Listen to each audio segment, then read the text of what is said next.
Try ಮಾಡಿ ಆಚಿ chicken masala.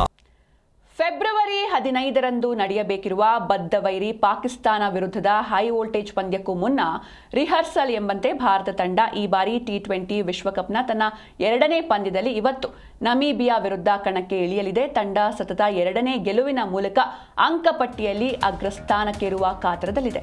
A ಗುಂಪಿನಲ್ಲಿರುವ ಹಾಲಿ champion Bharat ಆರಂಭಿಕ ಪಂದ್ಯದಲ್ಲಿ ಯುಎಸ್ಎ ವಿರುದ್ಧ ಗೆದ್ದಿತ್ತು. ಹೆಚ್ಚಿನ ಆತ್ಮವಿಶ್ವಾಸದೊಂದಿಗೆ ಕಣಕ್ಕಿಳಿದಿದ್ದ ತಂಡಕ್ಕೆ ಗೆಲುವೇನೂ ಸುಲಭದಲ್ಲಿ ಸಿಕ್ಕಿರಲಿಲ್ಲ. ಬ್ಯಾಟಿಂಗ್ನಲ್ಲಿ ವೈಫಲ್ಯ ಕಂಡ ತಂಡಕ್ಕೆ ನೆರವಾಗಿದ್ದು ನಾಯಕ ಸೂರ್ಯಕುಮಾರ್ ಯಾದವ್. ಸ್ಫೋಟಕ ಬ್ಯಾಟಿಂಗ್ಗೆ ಹೆಸರುವಾಸಿ ಆಗಿರುವ ತಂಡ 9 ವಿಕೆಟ್ ಕೂಡ ಕಳೆದುಕೊಂಡಿತ್ತು. ಆದರೆ ಬೌಲಿಂಗ್ನಲ್ಲಿ ಮೇಲುಗೈ ಸಾಧಿಸಿದ್ದರಿಂದ ತಂಡಕ್ಕೆ ಗೆಲುವು ಲಭಿಸಿತ್ತು.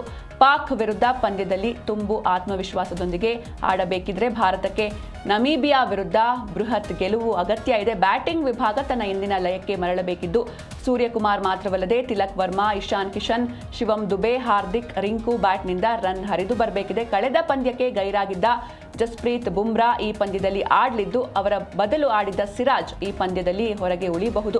ಮತ್ತೊಂದು ಕಡೆ ನಮೀಬಿಯಾ ಆರಂಭಿಕ ಪಂದ್ಯದಲ್ಲಿ ನೆದರ್ಲೆಂಡ್ಸ್ ವಿರುದ್ಧ ಸೋತಿತ್ತು. ತಂಡದ ಅಗ್ರ 6 ಬ್ಯಾಟರ್ಗಳ ಪೈಕಿ ಜೆ ಸ್ಮಿತ್ ಮಾತ್ರ 140+ ಸ್ಟ್ರೈಕ್ ರೇಟ್ ಹೊಂದಿದ್ದಾರೆ. ಭಾರತ ವಿರುದ್ಧ ಯಾವ ರೀತಿ ಪ್ರದರ್ಶನ ನೀಡಲಿದ್ದಾರೆ ಎನ್ನುವಂತಹ ಕುತೂಹಲ ಅಭಿಮಾನಿಗಳಲ್ಲಿದೆ.